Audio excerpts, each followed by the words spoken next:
clever people, and welcome to my solo review of The Young Messiah. The Young Messiah is about a young Jesus Christ who is going through one of the most important years of his life at the age of 6 years old. So it just follows him throughout that 1 year of his life. What did I think about this film? I didn't like it, honestly. This isn't an entertaining film. It's over the top in a lot of scenes. There's a lot of scenes where you're just like, okay, you're going really over the top. This is just, and it escalates over the top constantly. It's sort of awkward, especially the opening scene. You just sort of look at it like, okay, this is way over the top, and there's nothing subtle about this at all. That was one of my issues. And again, the acting it's way overacted. It's just, I mean, the young guy, the young kid that they got to play Jesus, he overacted the entire thing. I'm sorry, but he was just so... he always had a weird face expression, and he was always talking in a really high voice and always talking about things, and that got kind of annoying after a while. The cinematography is pretty bad.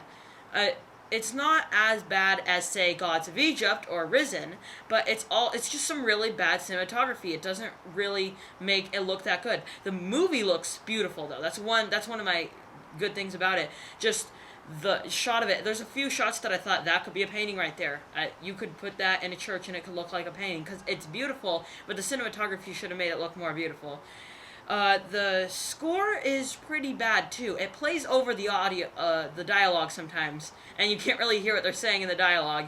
Either that, or it just comes in at the most awkward of times when it's a dramatic scene and it's not dramatic music. It feels a little bit awkward. It's the use of slow motion. They only use it a couple times, but it's really annoying when they do. The villain characters are so cliche. I mean, goodness gracious.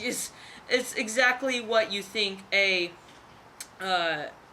villain would look like from the time of Jesus Christ. It's just, he looks so cliche, and he's got such a cliche background, it's stupid. It's forgettable, and there's no real intrigue.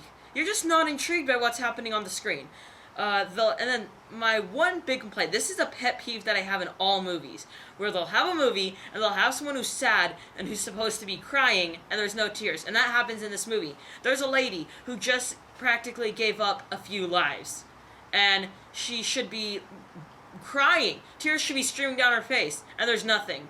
You can clearly tell that it's fake crying, and it took me out of the movie. So again, the good things, it looks really good, the set design, the costume design, and it kept a consistent tone. It was a hard tone to manage because it has to be dark, but it also has to be semi-light at the same time. But besides that, this is just a forgettable movie. I'm already forgetting about it, thinking about it, looking back on it. It didn't do too well at the box office, so this is just the kind of movie that you'll probably find at the bottom of a Walmart bin for $2. So overall, I'll give The Young Messiah a 3.75. Don't recommend that you head out and see it. Alright, and that is my review of The Young Messiah. I'm Robert Burke, and this has been The Clever Critics. Goodbye.